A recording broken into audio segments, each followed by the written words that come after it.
Welcome to Merkaba Chakras, where we talk Buddhism in the fifth dimension. Welcome to another podcast episode of Merkaba Chakras.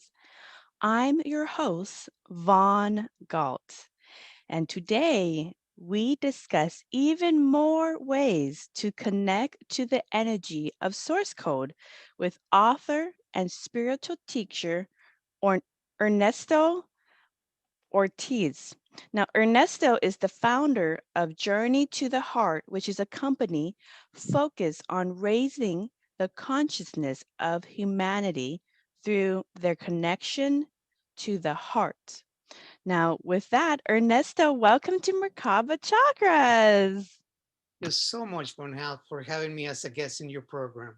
Oh, I'm so delighted. And I love all the different ways in which people connect to that heart field and the renaissance within consciousness. So before we dig into this juicy topic, because this is one of my favorites as well, can you tell us your story for how you even got into this work?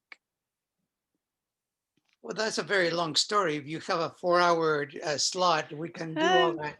However, Highlights. I can just make it concise. Um, I was born in Mexico City, and was fortunate to have been born in a very well-to-do family. Uh, they had coffee plantations in the state of Veracruz.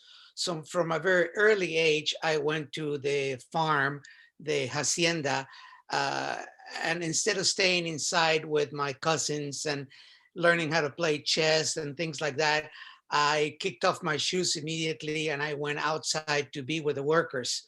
So by being with the workers, they taught me how to pick coffee and things like that.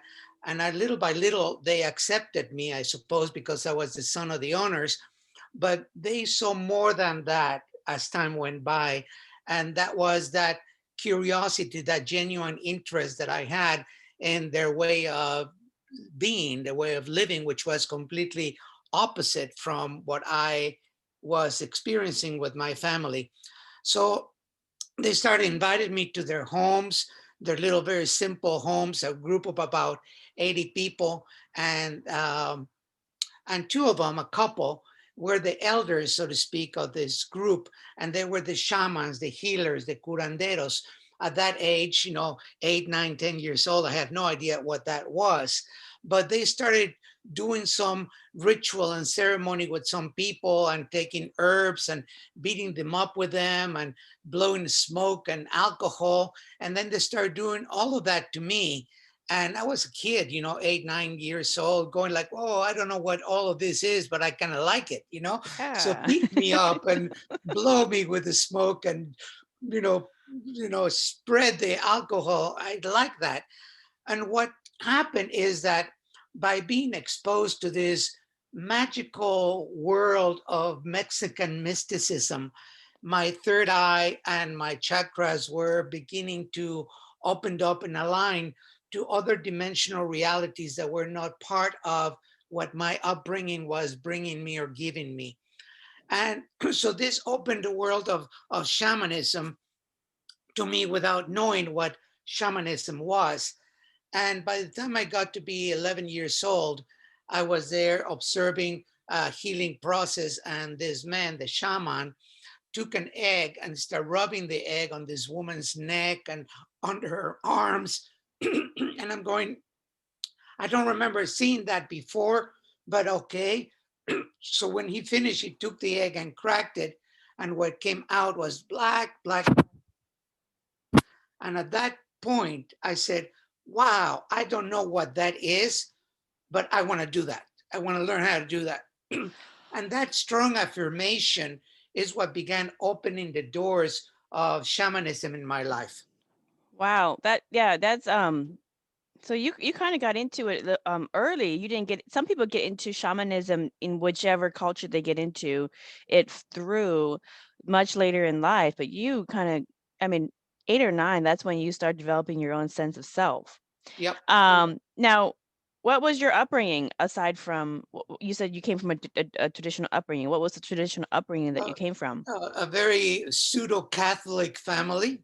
Okay. And I say Catholic because they went occasionally to church to look good and all of that, but without the Check. real spiritual meaning of the Catholic religion.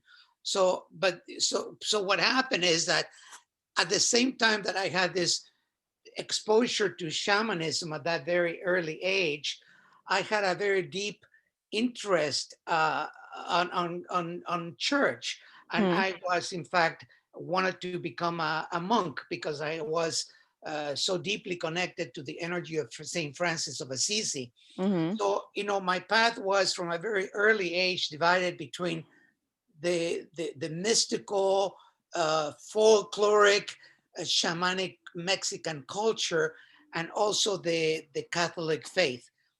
So I was balancing those out, until the point that it was, for lack of answers that the Catholic Church, the priest, did not have for me, then I chose to completely remove myself from the Catholic faith and start looking for answers as to how the mind operates, how I create the condition of my mind, how the reality that I was experiencing at the time was becoming a reality. Right. I never knew that, I never believed that it was by chance, even at that early age. So you can say that maybe I came to this lifetime with with the good karma to have been exposed to that at that early age, and all of this has been the the building blocks of my life and my faith in the way that it is right now, which is wide open. So it's not Right. narrow to follow just one system of shamanism or one religion, but is wide open to accept everything in the space of the heart with the right understanding. Right, right. And one of some of there was a couple of things that you mentioned in how you got thrown in or how you got exposed to your work right now. Um, one, your Catholic upbringing. I mean, there's a lot of people who are very spiritual and they open into shamanism or they open into mysticism in different ways through their spiritual exploration of consciousness, but they are still trying to kind of toggle between both paradigms. And the spiritual aspect doesn't really have a box, so it incorporates the other, but the religious does not always incorporate any others. So you couldn't find a way to balance the two. You had to completely sever the Well, Catholicism to that get was my into the search. shamanism. That was my search. What I do know, and we realize is that I realize is that we create a split of the mind between the yours and the mine, between the, Mhm. your religion is better than mine, and all of these things, and that never really made sense to me. So it's not that I sever completely those beliefs because they are still very much present in my life, but they have widely open Mm. to the point that, in the way that I'm experiencing my life now for a long, long time, which is without the duality of separatism. Okay. Is everything is in the spirit of oneness, and it's only us humans that create that duality, that separation between one thing and the other, and that is what keeps us, in this split consciousness, because we're not capable, well, we're capable, but we don't do the work to, and that is the ego that gets in the way of Mhm. accepting, the bridge that most exists between one thing and the other, and to make it to be a part of the totality of the whole. Right, right. Very, very well explained. And then when you were meeting up with workers in your family's farm, and as they were doing these different rituals on you, you said that you had come into different dimensional experiences. What were some of so that people understand when they first come into understanding different dimensions and kind of wider breadth of reality. Can you explain what that experience was like so that people can go, oh, I recognize that. Or, okay, I know what to look for. If it comes through, it's not going to scare me. Well, it's what I can say is that I think that the shaman or the couple there, the shamans, opened my third eye, Mm-hmm. basically. And when they open my third eye, you can see beyond dimensions and enter other realities that are present in vibratory form, but they're not as gross to be able to be perceived by humans that are not connected or fine tuned to that frequency. Mm. So, what did I see? My God, I saw so many things that were part of the unseen, because they were not present in my ordinary reality, but they were as real as the experience that I'm having with you right now, talking, seeing, feeling, tasting, smelling, all of that, but in a quality or in a way in which I had never experienced before, because I knew that it was not part of my conscious environment. Mm-hmm. Mm-hmm. It was not what I experienced in school or not at home, but when I was in this place with them, and by being with them and the container that they created for Mm-hmm. this energy to emerge, is when I was there that everything just opened up into a way in which no restrictions, no limitations, no, and the full potential of what I experienced to be within myself was shown to me, and that to me became the we can say the starting point of an adventure of self discovery that has lasted my entire life. Right, right. And can you describe what one of those experiences was like when you saw the different dimensions or the different higher realities? Well, it was almost as I mean, that was a long time ago, that this happened, but there were some significant imprint, so to speak, in which I knew that I was journeying like a dream, so to Mm-hmm. speak, but Mm-hmm. a dream in which I am aware, I'm conscious that I am here, having the visions, being in that experience, but not being asleep.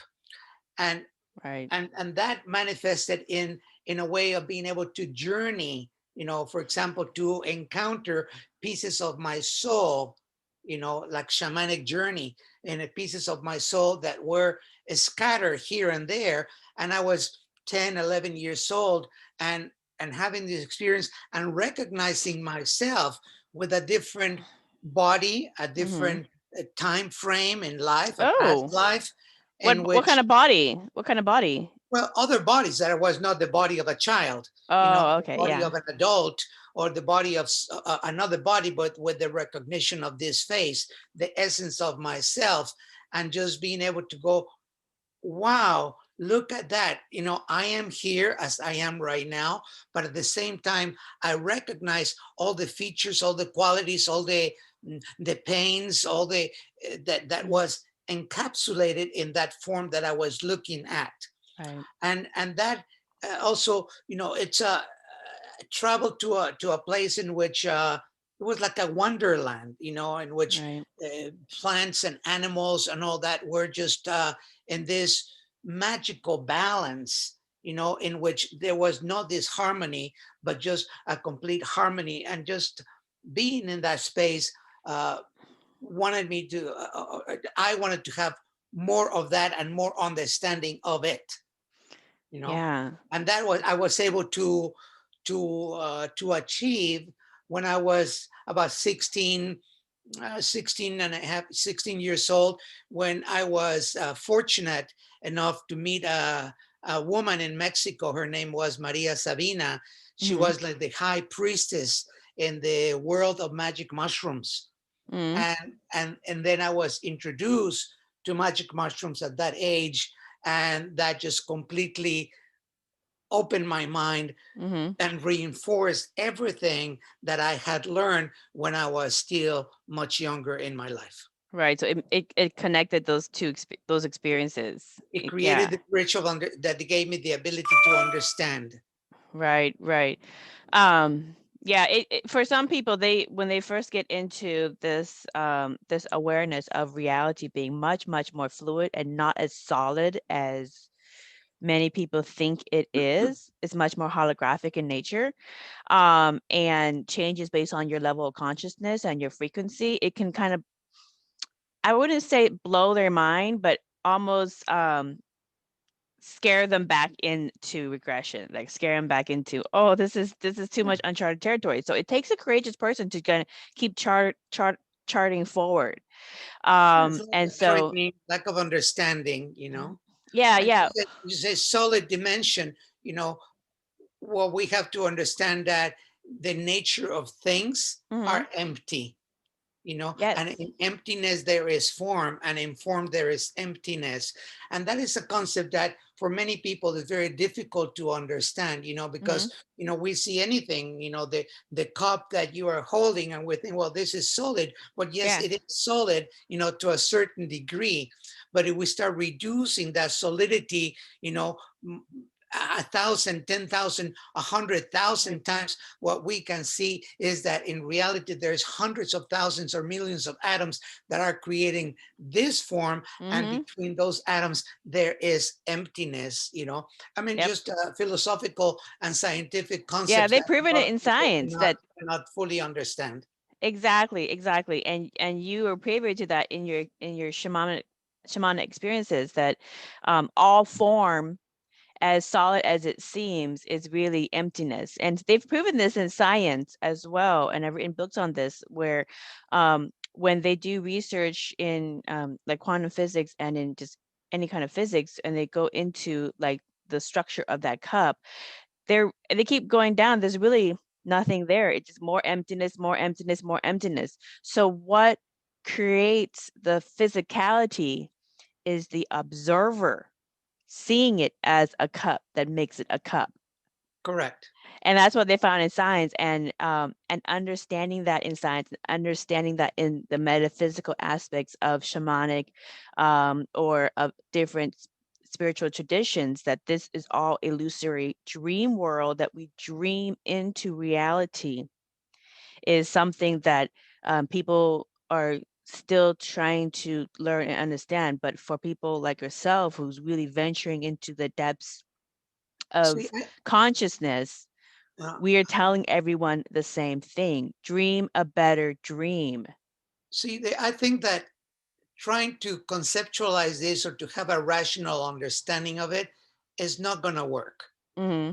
You Yeah. know, I mean, it's just simply not going to work, because if we have not created the neurons in our brains, out of the billions of neurons that are in our brain that can accommodate that type of understanding, Right. it's simply going to bypass you. So here's your understanding, this is the other reality, and you simply don't connect. So for Yeah. me in my life, uh, this has not been a rational understanding, but an experiential understanding. Yes. And there is a huge difference between rational understanding and experiential understanding, which is the same as knowledge. You know, Hmm. knowledge is intellectual, but knowledge is not wisdom, you know.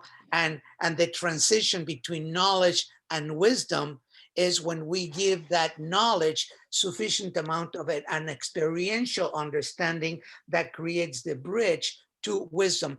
Knowledge is something that is non-permanent. You Hmm. learn something today, you learned something 10 years ago, and by now probably has gone away.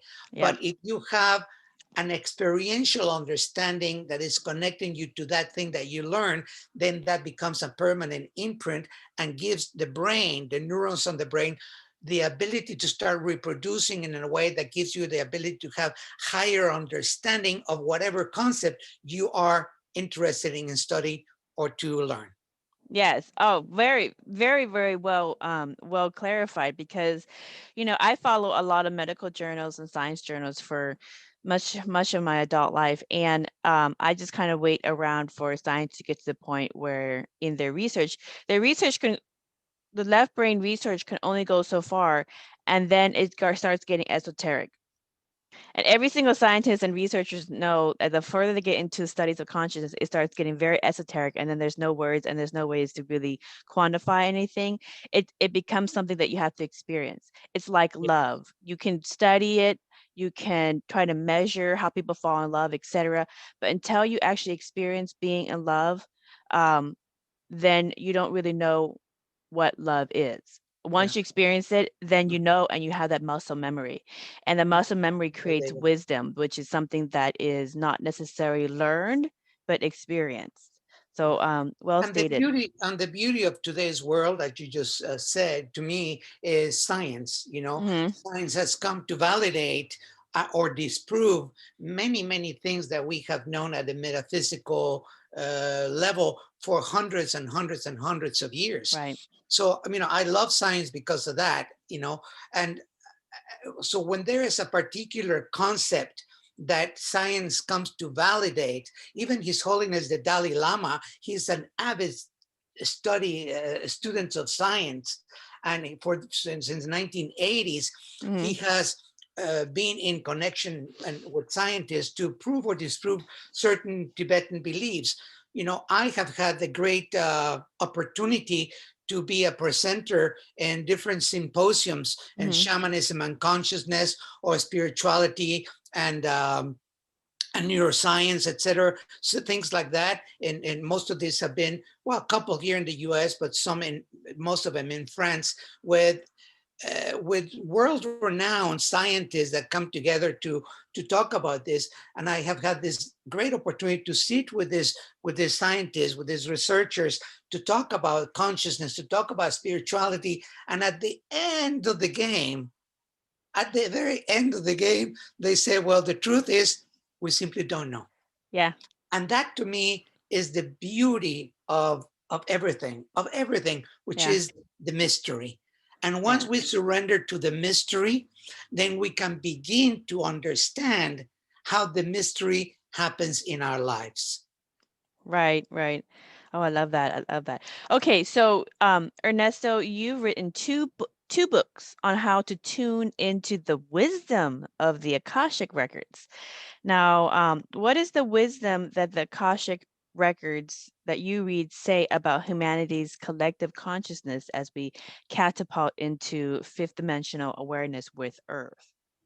Well, we're already in the fifth dimension. Is not Yeah, catapult anywhere, I say the same thing, but some people argue with me because they want to continue to see the 3D world and continue to function in 3D world. And Nothing wrong with that. You know, it's your we you know journey. we can adapt. That we are creatures of that adaptation. So Hmm. those that believe that only the third or the fourth dimension are there, well, okay, that's their belief, and the belief is valid. But science, once again, has proven that there is not only the fifth dimension, but science has proven that there's actually 10 dimensions. Yeah, actually, You I read know, an article. There's 11 dimensions in which our physical brain can perceive, but there's more than 11. But just in terms of measuring well, that's what what they're able science to has proven. perceive from the brain, that's what they've proven is yeah, 11. That's what science has proven, but that Yeah. doesn't mean that there is not hundreds of thousands of dimensions Hmm. out there. So you ask, how does the Akashic records, how Akasha can help all of this? Well, in 2014, there was a symposium in Milan, Italy, headed Hmm. by Professor Irving Laszlo. And he has dedicated the majority of his life to understand Akasha, from the Hmm. scientific point of view. Oh, He interesting. gave Uh-huh. me a beautiful, long uh, testimonial about my work, for my books, in which, he says you're able to bridge, science and spirituality in a way that is easy to understand. Hmm. So what scientists at the end of this symposium said is that they have now the proof, the scientific proof, that absolutely everything, without discounting one single thing, Hmm. everything in the entire universe falls into one category, and that one category they have labeled the Akashic Fields. Now, what Hmm. is the function of the Akashic Fields according to science, which is the same understanding that we have from a metaphysical point of view, that this is a substance that exists everywhere in the universe, is inside and outside of us, is in the room where you're sitting right now, where I am right now, where your viewers are going to be sitting when they watch this interview, is present everywhere. The difference is that most people are not capable of perceiving this dimension because they're not fine-tuned to it. Now, Yes, now, very good. once you have the ability, and truly it's about the brain capacity to form the neurons, to grow the neurons in our brains that gives us the capacity to recognize this field, then we can jump into the Akashic field and explore the hundreds of thousands of dimensional realities based on the ability that we have created within our mind to explore that. So if there's a 10th dimension and we're only functioning at the 4th dimension, the 10th dimension, we're not going to see it. Right. It's going to be invisible to us. Yeah, it's invisible, correct. If we're at the 4th dimension, there's a 5th or a 6th or a 3rd or a 2nd or a 1st or a -1 dimension or -2 or -10 dimension, we cannot perceive it because we're not fine-tuned to that energy. So once we find ourselves fine-tuned to that energy, we can then jump into it, so to speak, and explore what is there, which is what happened to me when I was a kid. Now, the function of Akasha is to record information of any living organism at any one time. So basically, everything is alive. Everything in the entire universe is alive. So the function of Akasha is to record every single output of energy that any living organism gives to that field. Right. So we can reduce it. And what do we give to that field? All these organisms. Emotions. Okay. So all emotions that we exchange in thought, in words, in feeling, etc., are an imprint that is coming out and is imprinting within the Akashic fields. Right. So all of the beings within creation is sending out an energy that we call emotions to the field, and it's being recorded. Not only the beings, but planet Earth is an organism that is alive. So the Earth is giving that energy. The sun, the moon, Mars, Venus, Pluto, everything is alive in the universe. So everything is giving an output of energy to this field, and the field is simply receiving that and recording it. So the Akasha is a substance, Akasha is a Sanskrit word that means primary or primordial substance. And this is an energy that comes from the past to the present and will continue move into the future. So it is endless, it's eternal. It's endless. That's very good, because there's a lot of people who always want to seek prophecy, look for predictions, try to mark the end of the world. And what do you say to people who basically are looking forward to the end of the world? Oh, that's living as if it's like the end of the world. That's what they want to believe. What I would say to them, prepare. If you think that the end of the world is coming, and to me, the end of the world is the end of my life. So I, in the space of understanding impermanence, I know that I can very well, after this interview, die. Who knows? Why not? In fact, I have died already twice in this lifetime, so drowned it twice. So my third time is probably the final one. So the end of the world is cataclysm. Also, if that is the case, so be it. But if the end of the world is the end of your life, in either of the cases, what I would say to people like that is prepare. Instead of being in fear of what is going to happen, take the necessary steps today to clean up all of your karma, all of it. Do your life work. To forgive, to be in the space of the heart, to be kind, compassionate, tolerant, joyous in your life, to have the appreciation of beauty of life. Live your life like if you're truly living it, instead of worry about the end of the world, cataclysm. It will happen. It already happened once, right? We have cataclysms all the time. With the dinosaurs. Well, if we are the dinosaurs of this age, so be it. Yeah, Live yeah. your life to the best of your ability and prepare to die. I I prepare would to die totally every day, you exactly. know. I would totally agree with you on that because a lot of these prophecy seeking, prediction, dire doomsday scenarios, as sensationalized as they are, and they do get a lot of ratings, and they do get a lot of exposure.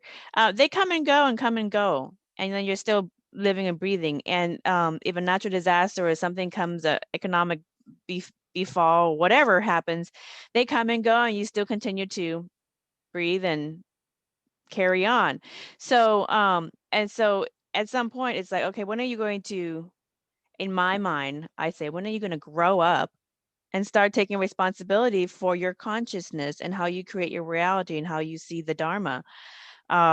Instead of, That's judgment in a way, you know, yeah, whether they take a responsibility for the consciousness or not is their own karma, you know. it is. And They what are we have creating that to have karma. Yeah. more, to me, more than that is to be kind with individuals like that, and to know that they are creating in their own mind whatever it is that they need to create Mm, in order to live their life in a good way or a bad way. So there is no judgment, you know. I am yeah. not here to change anyone. I am not here to to to to clash with anyone's beliefs, you know, Right. because all beliefs are true. And if what you believe is your truth, then who am I to tell you that that is not the ultimate truth? Right. But my job is to present in a simple way the facts, you know, Mm-hmm. with kindness, with love and compassion, with the hope that individuals that have had a narrow way of thinking, they can open that up and see that there's a more extraordinary reality that is not based on fear, Yeah, you know. And that's critical. the ratings and all that to me are just completely insignificant, Mm-hmm. because I do know that if I get 50 likes or 100 likes or 10,000 likes, is not going to make any difference in my Right. life. I know that for some people that makes a huge difference, and they are working, looking for those likes, Yeah. and people go into this depression if they don't get them. However, to me, I embrace more the understanding of impermanence, Right. you know, and I can leave my house here in the next hour, hour and a half, and a car comes, hits me, and that's the end of it. Yep. So am I prepared for that? Have Mm. I, do I have all of my mental and emotional affairs in order for that sublime moment when it Mm-hmm. happens, even if it's just like that? So instead, for me, instead of preoccupying myself with with beliefs of catastrophe or apocalypse or Mm-hmm. doomsday and all that, I choose not to put my Attention. mind. I reduce it back again to the neurons of the brain. Mm-hmm. The neurons of the brain are just simply going to reproduce whatever it is that we put on it. Mm-hmm. So if I am putting, you know, misinformation, if I am putting fear, if I'm putting the doomsday energy in there, well, Mm-hmm. that is what my brain is going to reproduce, and is going to be connecting to the collective consciousness of other individuals that are thinking the same, Mm-hmm. you know. But Yeah. instead, my choice, and that's just personal choice, that instead of going in that direction in my way of thinking, I take my malas, you know, I stay in the space of devotion. I stay in the space of the heart. I stay Mm-hmm. in the space of preparation. I stay in the space of looking at every single element of karma, negative karma, that I might have consciously or unconsciously have created in my life, and then do whatever it takes for me to clean that karma. Any disagreements with anyone, any type of lack of forgiveness is gone in Mm-hmm. my life. I don't have any, you know. Yeah. But in my classes, I Your ask the heart field is question. clean. It's clean. I ask the Clean. question in my classes. I just finished a class with 45 people a few days ago, Mm-hmm. and I ask, how many of you have issues of lack of forgiveness? And everyone raises their hand. Either Mm-hmm. forgiveness, that you have to forgive yourself for someone or somebody else. And to me, it's like, wow, what if you died today and you still have all this karmic unresolved issues with your mother, your father, your Mhm. brother, your sister, your best friend, whatever. And that is, so what Society, that's the newest one, so society. what happens is that is the condition of the mind is what is transferred from one life to the next. Right. So is the consciousness Mhm. that transfers from one life to the next. So if I die, well, all of this lack of forgiveness and anger and jealousy and all that, and the fears of life and the Mhm. apocalypse and all that, that is going to be a permanent imprint in my consciousness Yep. that I am going to transfer to my next life. And then in my next life, I'm going to have to deal with that. Yeah. Yeah, So that's because I so am, true. That is and so because I'm true. aware of that, this life is so important for me to clean up all of my karma and to be in the space of my heart, to be in the space of kindness, forgiveness, love, tolerance, love and kindness. It's just a shift. If my mind goes into any type of aspect of negativity, I take my mala and I start Getting it doing my meditative. devotional practice to clean it up. And that's Right. and that's just simply what works for me. But I know that karma plays a big game in the way in which it grabs us. And then also we have to understand the components of the ego and how the ego wants to be gratified. Mhm. And there is no gratification if you're home alone doing your practice, chanting your mantras, getting into the Akashic records to understand Right. the components of life. There is no gratification that the ego receives from what others say or perceive about you. So is the ego the one that is looking for acceptance of something? Mhm. I believe in this conspiracy theory. Oh, I Mhm. do too. You do too. Wow. Now there's two of us are Now there's accepting two paranoid people. Yeah. the same truth. So suddenly you go Mhm. from one individual to 100 individuals that believe on that same conspiracy theory. So now my ego is is feeling Having fun. powerful and Yep. gratified because of that.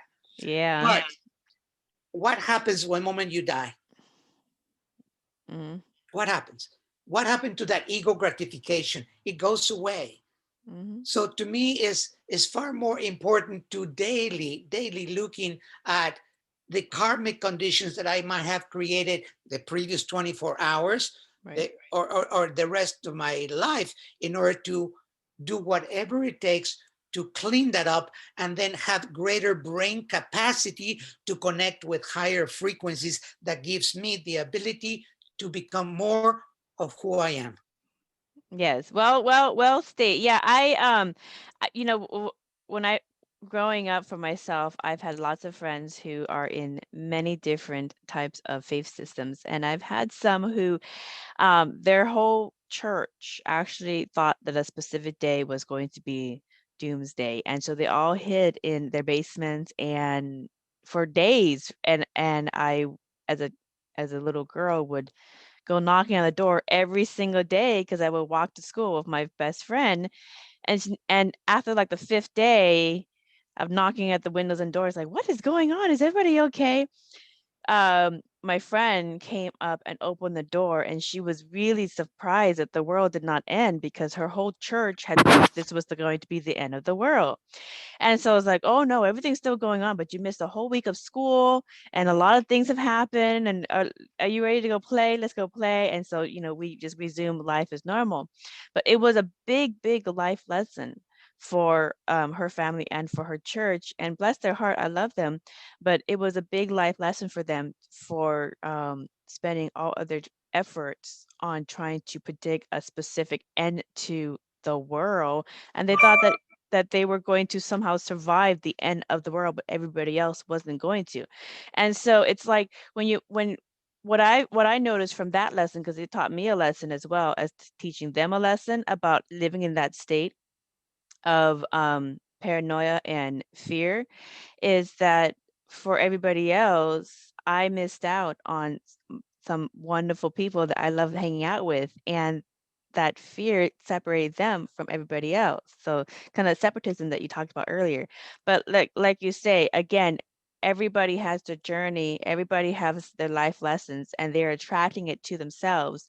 And it is for them to overcome and for them to learn and grow from. So whether they are ready to move on beyond certain experiences, they're going to do it in their own time. So for you and I, who are fifth dimensional and above awareness, it doesn't matter what's going on out there, because from within our consciousness, we are tuning into the higher energies, and we are going to attract naturally to ourselves a fifth dimensional or higher reality.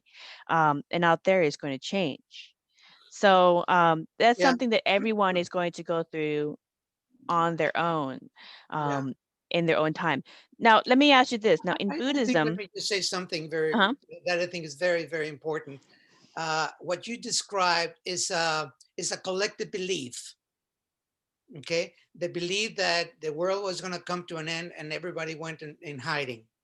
Okay, so one of the most important things that we need to explore, and is in fact when I teach the Akashic Records in the first level of the Akashic Records, one of the most important things that we do is to begin to explore our belief systems, Mm, because our belief yeah. systems create a condition of the mind, and Yes. between the condition of the mind and the belief system, we create our reality. Period. That's it. That could end this conversation, it's Yeah. just as simple as that. However, most of us live our lives with old antiquated belief systems that Old come from conditioning. will come from 2-3 generations ago. Well, the belief creates the conditioning, but the belief has to be first in order Mm. for the condition to be met, to be created. So when we start looking at belief systems and how they impact our lives, we live our lives because of this belief.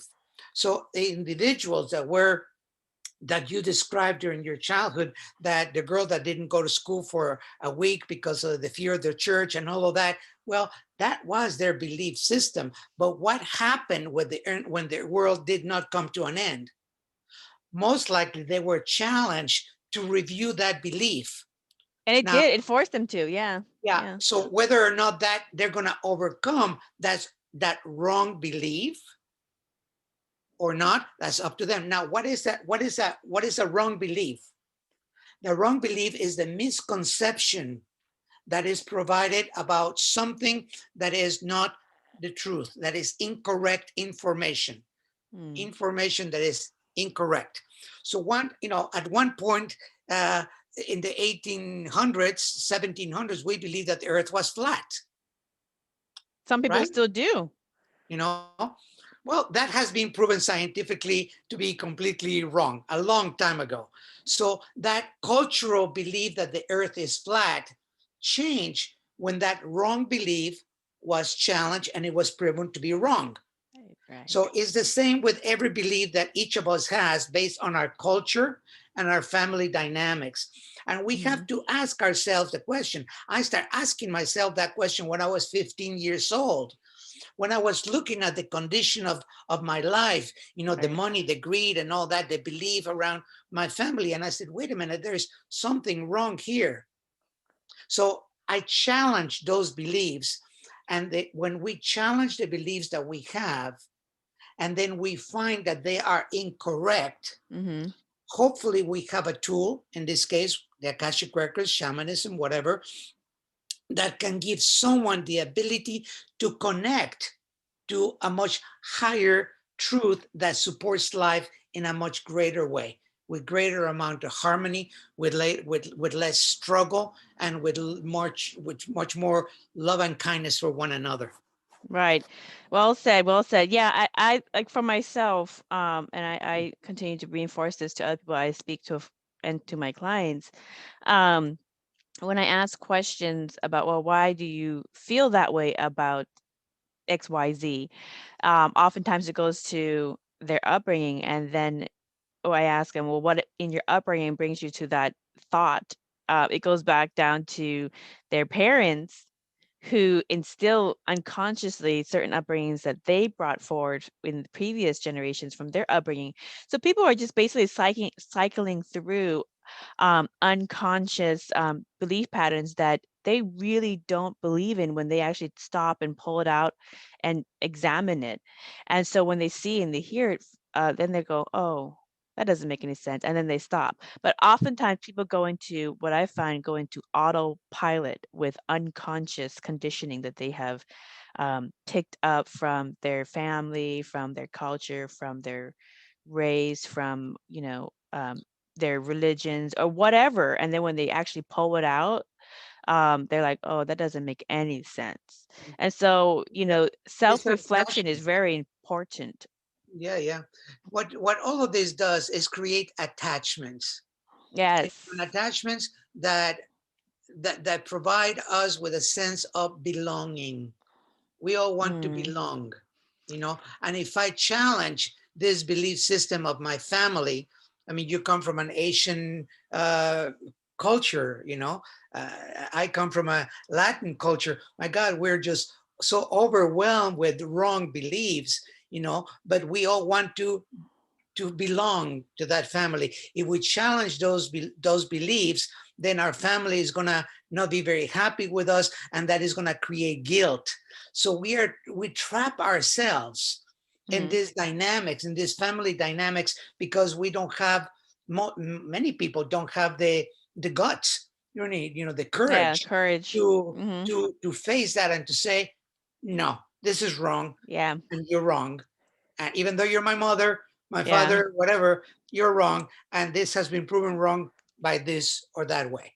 Right. I think it may come down to a survival thing of being wanting to be accepted by the tribe and not ostracized. Because if you're ostracized by the tribe, then it becomes hard to survive or have the resources to survive. So I think it's all kind of built in, but we also are a very conscious human species, so we can think outside the box and go above and beyond the basics. And courage, internal courage and integrity is what makes us different from many other animals who are still functioning in survival. So kind of rise above the animal instinct sometimes. Um, Now, Ernesto, in Buddhism, to connect to the main creator in all people, one must recognize the interconnectivity to all beings in creation within the consciousness of Source. How can people heal their separatist beliefs about themselves and others, which includes the concept of the good guys and the bad guys? Mm. Which is what I was saying earlier about duality, Hmm. and the lack of understanding of the oneness of things.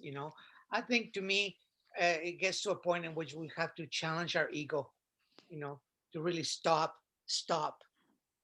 and then Train our ego differently. Don't let it take over. to befriend it and to understand the reason why it operates in the way that it Mm-hmm. does, and how the ego surfaces, the negative ego, how it surfaces and manifests in different areas of our life, and how that becomes the predominant attitude based on ego responses. So this is an inner exploration. Mm-hmm. Every human being, based on what you were saying a moment ago, is looking for three things. Everyone: love, happiness, and acceptance. Mm-hmm. Everyone. So we're looking for that, but many times we have the conditioning and the dynamics within our our our culture, our family, that don't allow us to see beyond that. Right. I am Catholic, so you cannot be Buddhist. You are Catholic is better than the Christian, and the this and that. So it's always this constant struggle of separation. And if we understand that this is a mental component Mm-hmm. created by the ego. Now, Right. when was the ego born? Do you know? Mm, upon being born into life, you slowly. Okay, go ahead. I think the ego is born when, because you don't have an ego when you're born. You're just learning to adapt and you're learning about things, and it starts coming to form when you start putting your place against society, against your family. These different elements start forming what your identity is. The imagine a little baby, okay? And that little baby is 6 months old, a year old, a year and a half old, and everybody's going, oh my God, what a cute little baby. And that little baby is just adorable.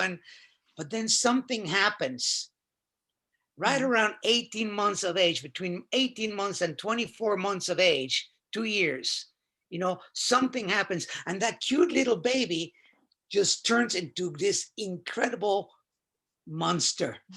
Terrible twos. The terrible twos.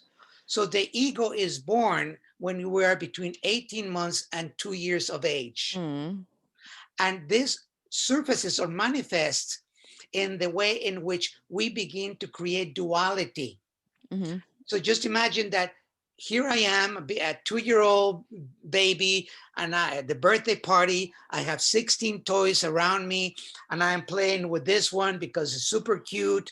And then I put it down. Another little boy goes and takes that toy. What am I gonna do? I'm gonna go, no, that is mine. And mom is gonna go, come on, you have another 16 toys. But I'm gonna say, no, this is mine. So the ego at that early age begins to create that duality, that separation between the mine and the yours, between mine is better than yours, etc., etc. So we have to go back, and that's what the Akashic records are so precious, so delicious, because it gives us the ability to bend time and to go back from the moment that we are in today, with the consciousness that we have today, back in time into the moment in which the original imprint, in this case of the ego, was created, and then remove the energetic imprint at that time, so we can then remove the sense of duality from the self. Yeah. So what now? Well, that begs the question, if you do ego death or ego removal. No, not death of anything.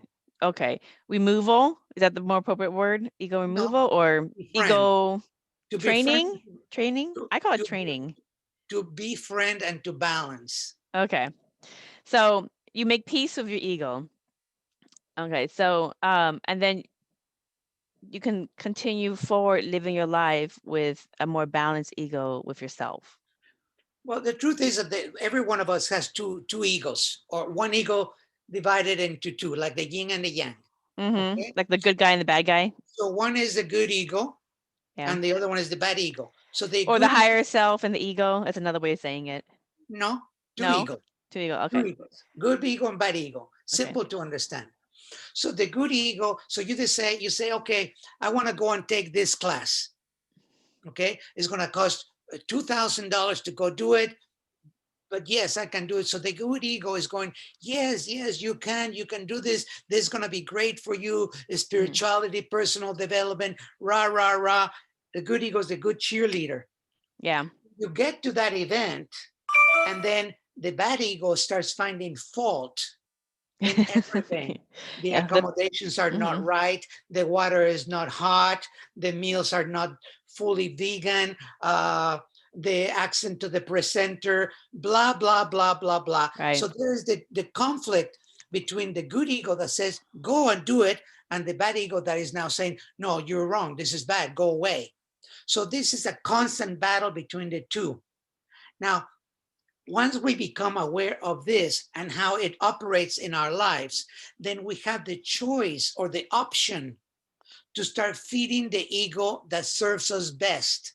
Right. So by feeding the ego that is the positive ego, and you feed it and you feed it and you feed it, that positive ego is going to start getting bigger and stronger, while the other ego, the negative ego, starts getting smaller and smaller. And it's going to get to a point in which that ego is so small that it's going to be relatively insignificant, while you continue nurturing the good ego, the positive ego, with whatever you want: kindness, love, compassion, beauty, tolerance, joy. So even within the concept of the ego, there's the opposites, the good and the bad. That's what creates all the problems in life. Yeah. Every So problem in life, it comes from this duality of ego separation. right, right. So there is a rampant viewpoint that many people have about the bad guys, the evil guys, the whatever. And so I don't Meaning, know if external individuals. Okay. yeah. So how does the ego play in the concept of putting blame and almost kind of like a mob mentality to go seek out the evil guys and the bad guys and all that? I'm not writing off that bad things happen, quote, quote, bad things happen, and there are people who are not in the interest of other people, but um, there, but some people consume themselves with that hate of society that, oh, it's so horrible, there's so many bad things, et cetera, et cetera. Well, how does ego play into that perception? I see it all as karmic conditions. Mm, If I give you a pair of glasses that allow you to see beyond what you are able to see or perceive right now, maybe when you see that someone that is very negative, very nasty, aggressive, etc., what you're seeing is what that individual is presenting to you at this very moment. But if you are not capable of seeing beyond that, then you're going to become a reactor. And the reactor comes from the body of knowledge that is connected or programmed to previous information and not from the body of wisdom. Okay. So that individual, if is going to be a reactor of that energy, that is going to get into what you mentioned, hatred, etc.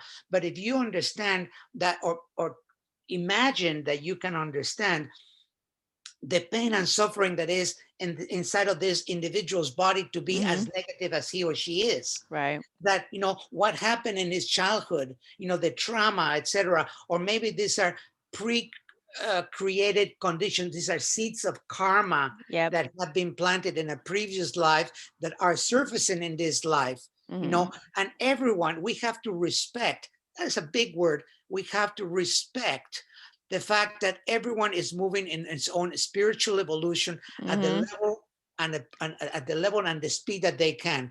Right. Now, another thing is this: most of us are not young new souls. So, Yeah. I know that I have had thousands of lifetimes. So, in those hundreds or thousands of lifetimes, I have been everything. I have probably killed you in a previous life. I have also been your mother, your father, as well as Yep. others. We have been everything for everyone, There have been but a we lot are of here roles. now. So Yeah. if you are where you are in your life, I am in my life in the way that I am, and the listeners of this information, they are where they are, is because we have gone through our karmic process in order to arrive at the lifetime of opportunity that we have now, which is to be conscious. And Yeah. consciousness is what makes the difference of everything. If you are not conscious, then you're going to react in a negative way to the bad things that someone is doing. Yes, it's doing harm to others, but that is the collective karma.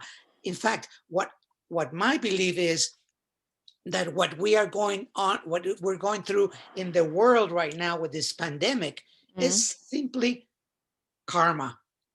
Karma that we have created, that have put us exactly where we are today. And unless we rectify this karma, this is going to happen again and again. Yeah. Yeah. Yeah. Well stated. And I mean, it's so when you come when people, whether they come into do Buddhism or Mexican shamanism or any other mystic way in which they come into their awareness of reality and they come into their connection to consciousness, um, and start creating their reality and creating the way that they see things, um, from within that higher level of consciousness, uh, you know, you kind of let go of that that judgment, because like you said, if you could do it through hypnosis, you could do it through reading Akashic records, you could do it through a lot of different ways in which you can see that you have been a lot of things prior to this incarnation, and just looking at this incarnation is a very small window of the fullness of who and what you are within your existence. And so it's highly recommended as part of any meditation or any kind of spiritual practice to get an insight into your soul's fullness in like all its incarnations. Like, and I've had clients who have come to me because they're coming into their awakening and they're coming into their leveling up their consciousness where they're trying to make right wrongs. So I've had like drug dealer clients come to me going, okay, I read some of your books, I got into this stuff, I'm having these experiences, I want to learn to create better my life. And so when I typically go through and work with them, it is found that they have been conditioned from their Everything has to be upbringing. conditioned. Yeah, unconscious conditioning or belief systems about certain things about society and about themselves, about other people, etc. And so they kind of walked into this role unconsciously and fulfilling this role, and they finally got to a point in their life somehow that they have come into their consciousness and are going, oh, I no longer want to be unconscious, like bystander of this role that I walked into. And so then they do a lot of self-reflection, a lot of work, and trying to kind of let go of the way that they see themselves, others, and society so that they can, like you said earlier, go to bed, free of any kind of issues in your consciousness, in your heart about not forgiving or about letting go of certain attachments to how they see society. And I see this quite often. I see people who society say are horrible, horrible people, and they're trying to make right a wrong so they no longer have to continue to incarnate, trying to fix what they did before, and then on top of that, add more garbage to their current incarnation. And so it's really important for everybody to go into, when you get into this work, you're going to do a lot of self-reflection about yourself, not just in this lifetime, but all the other lifetimes. So you're going to have a much higher understanding of yourself and of consciousness. I have another question. So in Buddhism, energy healing comes from source. Okay, like only the ego is going to take responsibility or accountability. Like, I did it, I healed you, I did this. It, we don't really see it that way. We see it as it comes from consciousness, comes from source, the main creator. And there are many ways to connect to fifth dimensional energy of Christ consciousness, of that higher being, or the crystalline consciousness through the heart. And I call it fifth dimensional energy because in order to heal, you heal with that higher perspective that you're all connected. So otherwise, you know, because everybody's interconnected. So what can people look forward to in learning the cranial sacred therapy and your Karmapa Reiki courses? Because you offer a couple of different energy healing courses as well. So can you talk about some of those courses if people want to take those? Um, cranial sacral therapy is just a therapy that is used to balance out the movements of the cranial bones and the sacrum Mm, via the dural tube, which is what houses the cerebrospinal fluid. So this is more of a technical thing that, mm, if it's done right, it can lead the client patient into an emotional release. And once we are engaged in an emotional release, we drop our guard down and then we can explore whatever issue we are exploring. mm. I did You teach this you don't do it modality. anymore, do you? Or do you still I teach don't. I that? don't. Okay. In fact, I am not teaching Reiki anymore. I stopped doing that for quite a while. Uh, my work expanded beyond Reiki. So it just goes to Akashic? What the focus of my teachings in this past 12 years has been the four levels of the Akashic records, Mm, uh, shamanism in different forms, tantric shamanism, or just plain shamanism, and trance dance, which is something that I love to do because I love to dance. yeah, that's And my next question. Yeah. so these are also, to me, far more profound ways not discounting that the Reiki is not, it cannot be profound, but then again, it's superficial, Mm. superficial, because it doesn't allow the practitioner or the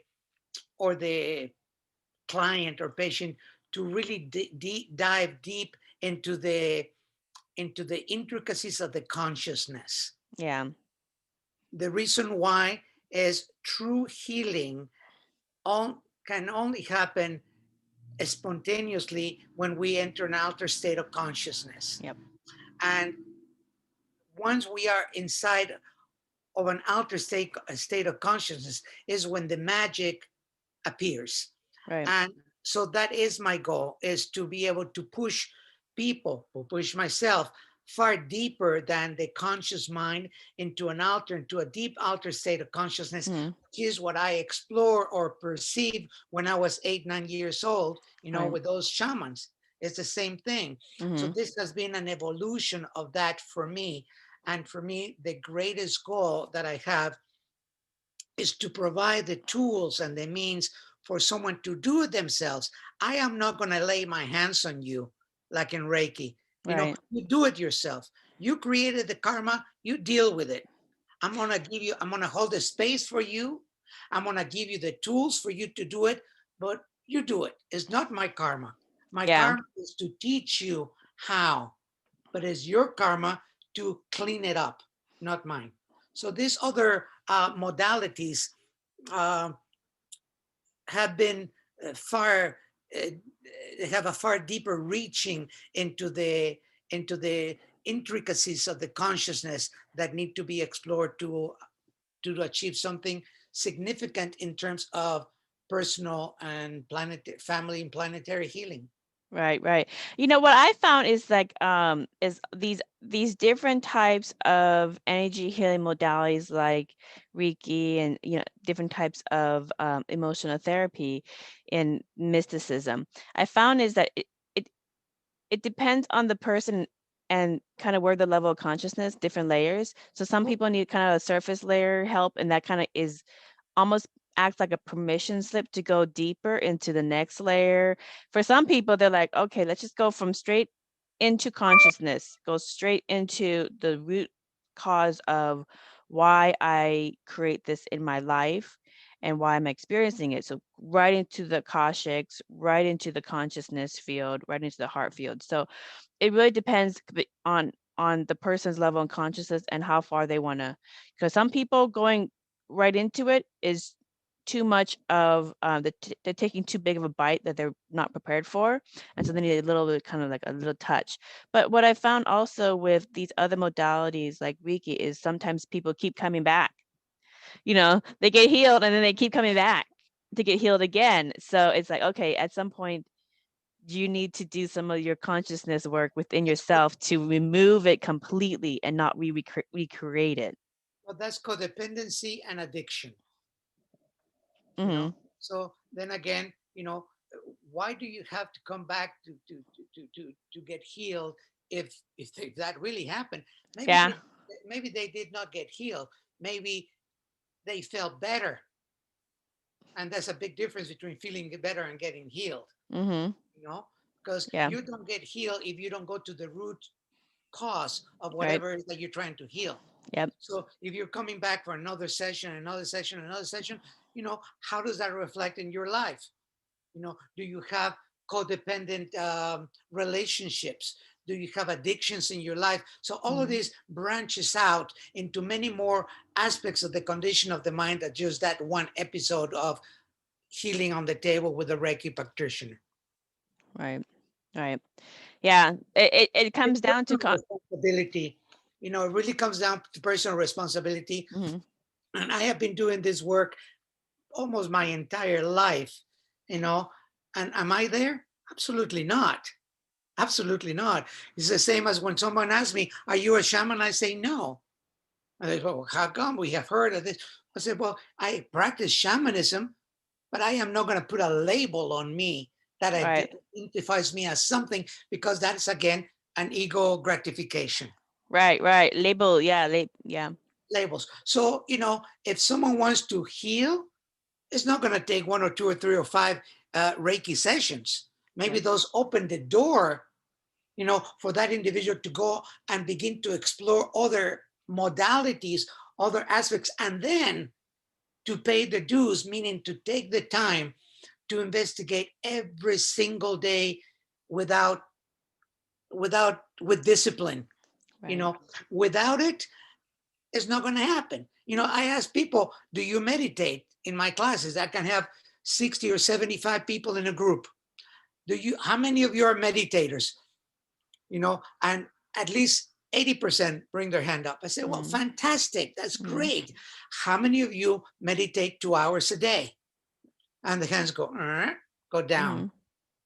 And maybe 1, 2. Then I say, how many of you meditate an hour a day? The same thing. Now the hand goes up, or maybe a few hands, 4 or 5 out of a group of 70. And so how many of you meditate 30 minutes a day religiously, and only a few hands go up? So what does that tell you? What does that tell me? That you cannot go as deep as you want to be if you only dig a hole that needs to be 100 miles deep, and you only dig 2 inches a day. Right. Right. It's not going to happen. So, if you want to heal, if you want to understand the condition of your mind, if you want to explore, belief systems, if you want to be conscious, you have to take the time to pay your dues and sit every day with your practice, every single day, no matter what. But unfortunately, we have the distraction of social media. Life gets in the way, and people want to explore 30 minutes on Facebook or Twitter or whatever it is, looking for likes or seeing what other people are doing instead of sitting and meditating and going deep within themselves. So, this healing thing is, it really needs to have a great amount of desire, the positive desire to accomplish something, which is to know yourself. That is that question, right? That old-fashioned question, who are you? Yeah. Yeah. And that's going to be a journey that everybody takes to find out, one, who are they? And also, two, that they are consciousness. They're an expression of consciousness in physical form, and they and everybody else. So, the thing about the trance dancing that you mentioned earlier, that sounded fascinating. What can people who want to take the trance dancing workshop look forward to? And how does trance dancing help you connect to that heart field of source? A life-changing experience is, in trance dance, we blindfold ourselves to eliminate all external distractions. There are no steps to follow. There's no movements to follow. You can dance like a wild, crazy person. You can be an animal on the floor. You can jump up and down. You can fly like an eagle. But the key word is trance. So there is a specific breathing method that I teach that allows the individual to go deep and enter into an altered state of consciousness. And then the dance is done from that altered state of consciousness. So this is a very deep meditation in motion that allows you to peel off or eliminate the outer layers that are preventing you from entering into a trance. It's a 7-day retreat. Okay, so it's not just like fun. We're dancing, at least 4 hours a day, and we also have other mindful exercises, meditations, and rituals and things like that to reinforce the training. But spontaneous healing is something that can happen also in trance dance, and I've seen it dozens of times in my 30 years of doing trance dance, in which when the mind goes away and we are in the presence of consciousness, then the magic happens right there. The healing occurs at a physical level as well as a mental and emotional level. So I mean, it's just, and I also love it because it's fun. Yeah, it's a good workout too. Yeah, and no one has ever told me that spirituality has to be serious. you know. So to me is, I love my life and I have fun in my life and I love doing what I do and I love to dance and I love to make jokes and I love to be mischievous and I Yeah. and I just love to enjoy life. And part of all of my trainings, but especially the trance dance, is a training that has all of the ingredients to be a lot of fun and Mm-hmm. also give you the ability to dive very, very deep within yourself, to enter spaces within the consciousness that perhaps you have never explored before.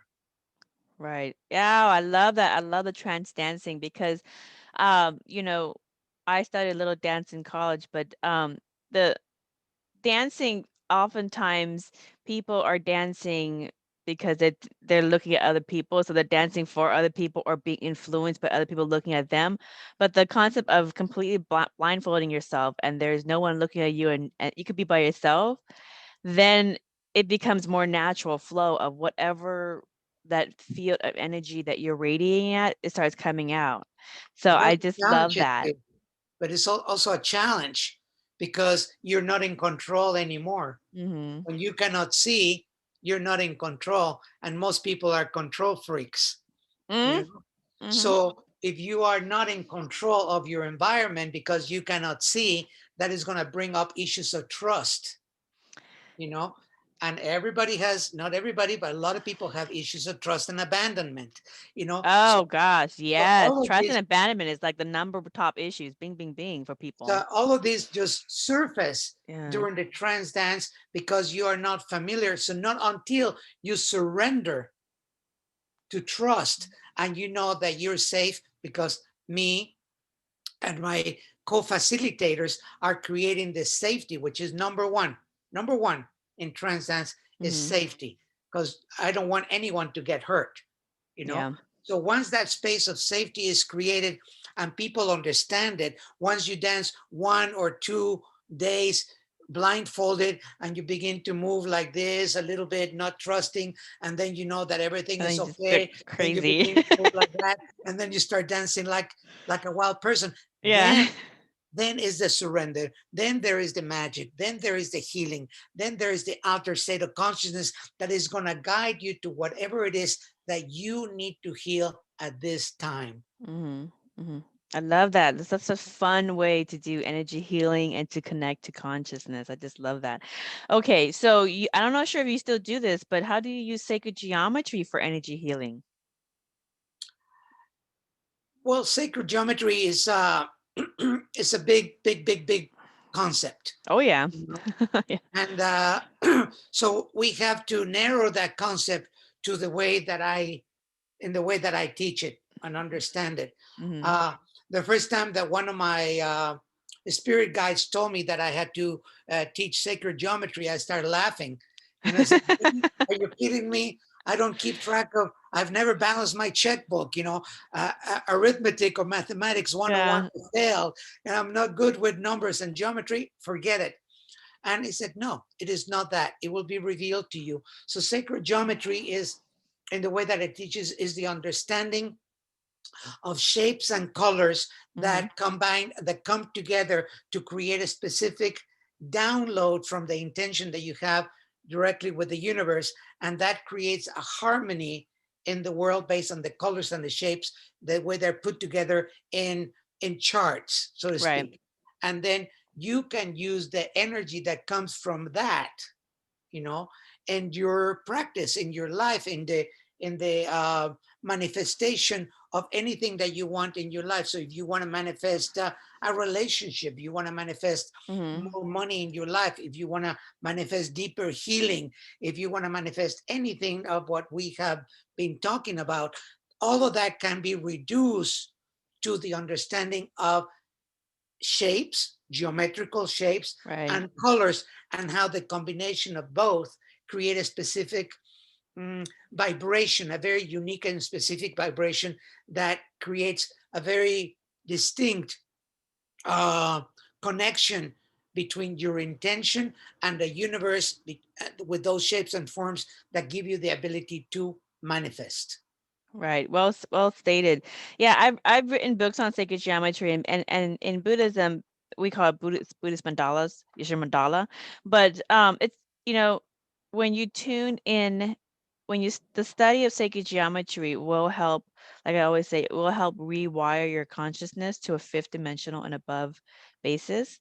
And it's basically you're tuning in your Merkaba, you're tuning in your energy field and all those beautiful colors and your chakras inside it as well. So it's your energetic vessel to higher realities and to higher experiences. So I love that you teach that as well as part of energy healing, because we are all energy. So if we heal those imbalances within our energy field, then we heal ourselves. And there's lots of fun ways to do it too. I love the fun aspect of it, because spirituality is not supposed to be serious. It's supposed to be fun. And this whole That's right. thing is spiritual. It's supposed to be fun. That's why we came down here, for us to have some fun with it. Now that we have to acknowledge that when we explore with the spirituality, we're going to come across and encounter painful memories, patterns, Yep. etc., etc. That is not very fun. But you got to work, but that it came Well, up so you can resolve it. absolutely, but that is not fun, and that's when people run away. Many That's true. people run away. Yeah. Okay, but what they don't understand is that by being face to face with that particular energy that surface based on your exploration, as ugly as it may be, once you heal it and it's completely neutralized, You get a then it's charge when you out of have it. the freedom to have fun. What is behind it, you know? Right, right. Yeah, don't be, I mean, if I call that some people call it the dark night of the soul, but if you're, yeah, if your issues that are lowering down your frequency, lowering down your ability to tune into higher levels of consciousness is coming up, then it's for you to resolve, learn that life lesson, and then grow from it so that you don't repeat it. And so that you can create bigger and better and higher experiences for yourself, because you have learned some of the basics that will no longer, it's like resolving your karma, resolving unbalanced energy, so you Okay. can tune in higher. So But I the dark night of the soul is far, far deeper than that. yeah, Far deeper than that. And if people have not experienced the dark night of the soul, then the concept of it is not there. But the dark night of the soul is when you have no ability whatsoever to do any of what you just mentioned, any of that. The there, dark night of the soul is when you are inside of a hole, and there's no way out, no way out. Then is when the merit that you have accumulated based on your spiritual practice can start giving you a glimpse of light at the end of the tunnel, right, you know? But right. it's very different. Yeah, I tell people, if they think they're in a dark night of the soul experience, like the deepest depths of the dark night of the soul, just remember the thought that just remember something that's positive, and that will be your inkling to get you out of that. Just because as long as you remember one thing that's positive, that like maybe the sun rays, the sunrise, that is your spark that will take you out of that tunnel. Just follow that. So when you're really, really in the depths of it, it's hard to see something positive, but you can remember one thing: this, a smile of a child or somebody to hug you, that will If help you out. if you are so overwhelmed by the conditions that put you in the dark night of the soul, you will not be able to see that.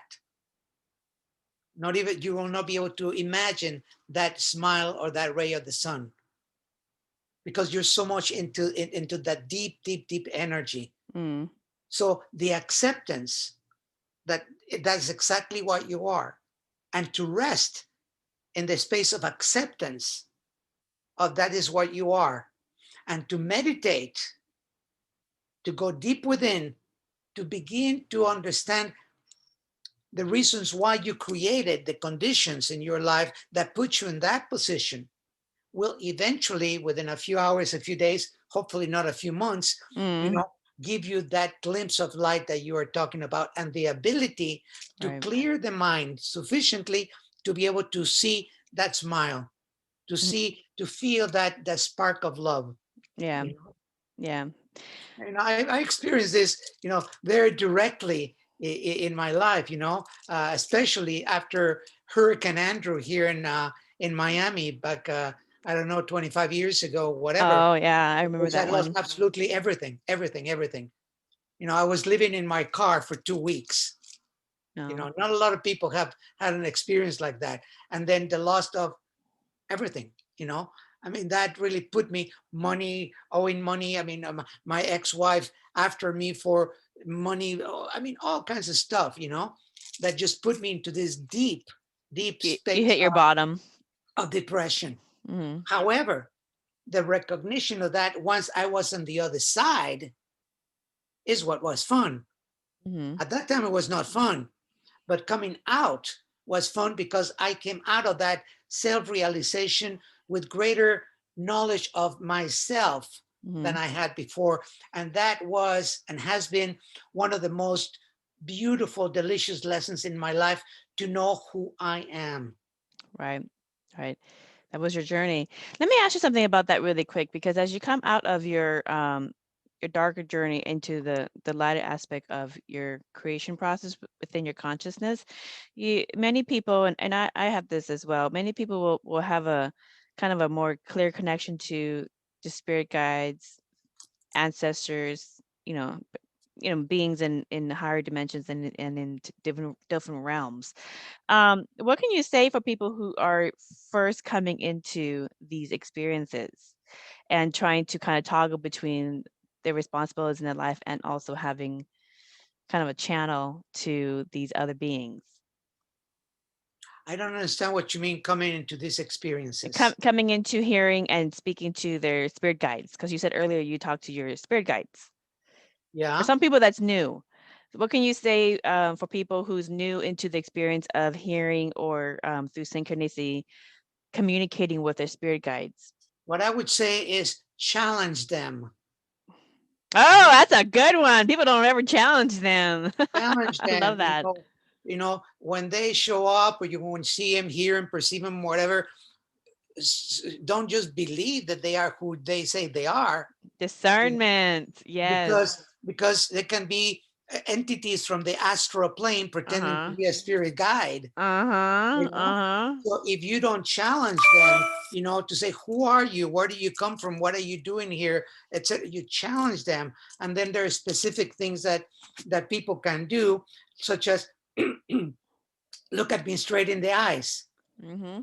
If that entity, that spirit, whatever, doesn't want to look at you straight in the eyes, is not from the light. Uh-huh. Breathe on me. If it's a foul smell, is not from the light. I mean, just, you have to challenge and convince me that you are who you say you are. Why Uh-huh. should I believe you? Just, no, no, no, no, no. And that's a huge mistake that people make, that the spirit shows up and they go, I'm your spirit guide, I am Mother Mary, I am Saint Germain, I am whomever. And people go, oh, great. When Take reality over, please. Take over. which That's in what they. reality could be an entity that is trapped in the astral plane, pretending to be something that they are not. Right. So that's what I would say to people. I love that. I love that. Yeah, challenge them. Have discernment, people, especially when you come into spiritual experiences and you're opening your consciousness up to other beings. Have discernment too, because this is not your, hey, take over my life. Here you go. I don't want to live my life anymore. Take it over. Tell me what to do. And the same thing, Everything. and that discernment, that challenging, should also be applied to spiritual teachers, Mm-hmm. you know, Mm-hmm. because the world is a big spiritual supermarket. Mm-hmm. Mm-hmm. And there's millions of people that are the consumers. Oh yeah. Okay, but they have to, so there is a consumer, there has to be a provider, and the provider, the teachers, may not be qualified at all to teach, and they can say anything that they want on paper, on Right. Facebook, on whatever. You can paint the best picture of you, whatever, Mm-hmm. but who are you? How has your life changed as a result of of using the Akashic records. Right. You know, are you more kind, more loving? You have more money in the bank? Are you more at peace within yourself? You know, your personal relationships. Who taught you this system? How long have you been practicing? Challenge your teacher. Yeah. Ask questions Yeah. And and they know have, that. And you know, and if that teacher reacts like, oh, you know, I'm just like whatever, you know, then know that then that ego reaction maybe is not the right teacher for you. But if the mhm, teacher is humble, if the teacher says to you, yes, I've been doing this for 10 years, 5 years, 20 years, and this is what has happened in my life, and blah, blah, blah, blah. Okay, it's the same thing. So you have the right to challenge the spirits that show up as much as you have the right to challenge the teachers, because if not, you're going to be engaged in connecting to negative karma. right. Oh, well said. I love that. I well said, because there are so many people who are, whether it's in person with their teacher or whether it's in spirit, where they connect to their guides or whomever on the other side, they're just gonna, so many people get taken for a ride. And Money and money. yeah, yeah. And even on the spirit side, when you connect to your spirit guides and whoever you connect to on the higher dimensions, in different planes of reality, they will have the best interest in you, and they'll be respectful of your choices. They're not going to take you for a ride because they're not going to get any money like like a physical teacher may, or get anything physically. But what they'll get is your focus, your energy, and your time. Energy vampires. Energy vampires are energy vampires. They'll suck you dry of your livelihood. That's all, you'll be doing their bidding all day, every day, and not really have your life, and your life will kind of be theirs. So it's the same kind of thing. I call it a spiritual bully. So yes, very good reminder for people in the space. Have discernment and challenge them. Um, okay, so we've already talked about, help different techniques to help people quiet the chatter of the ego and to connect to the spiritual emptiness of source. Now, your website has free library of meditation recordings that you have up there. And are they a collaborative effort from you and your other instructors? All the meditation recordings that people can listen to? Well, these are my own recordings during sometimes during, you know, during classes, you know, and everyone can go to the website and download the meditations or music or whatever. Mhm. Oh yeah, I listened to some of them. They were very, very very calming and peaceful. So I listened to a lot of different people's meditations to kind of go, oh, and everybody's meditations have a slightly different energy signature.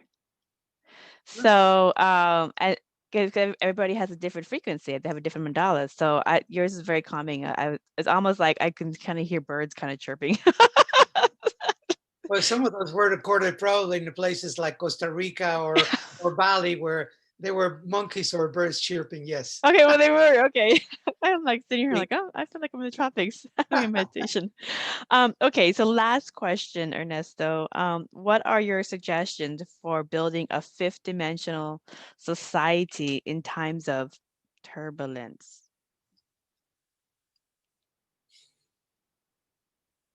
To have the courage to look deep within the self and to see what is your personal contribution to the way in which we are experiencing the world today. And then take whatever necessary steps you need to take in order to bring this to balance in your life and your relationship with the world itself. Well stated. Well, Ernesto, thank you for adding such fun ways to connect to the energy of the main creator in us and everybody else through our heart field.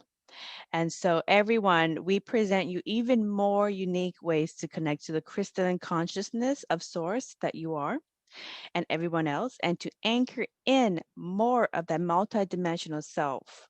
So, for more information about Ernesto Ortiz's offerings, please go ahead and visit his company website, which is journey to the number two, theheart.com. So that's journey and then the number two, journeytotheheart.com.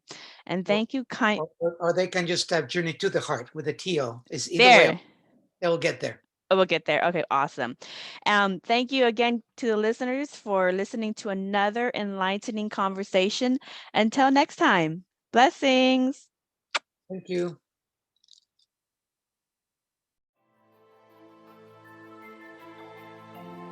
We hope you enjoyed this episode of Merkaba Chakras, where we talk Buddhism in the fifth dimension. For more information about today's guest, please go to the show description. For more information about Vaughn's metaphysical work, please go to merkabachakras.com. The views expressed today are for entertainment purposes and do not necessarily reflect the views of the host or replace any medical or legal advice. Don't forget to subscribe for more interviews about the fifth dimension. Until we meet again, blessings.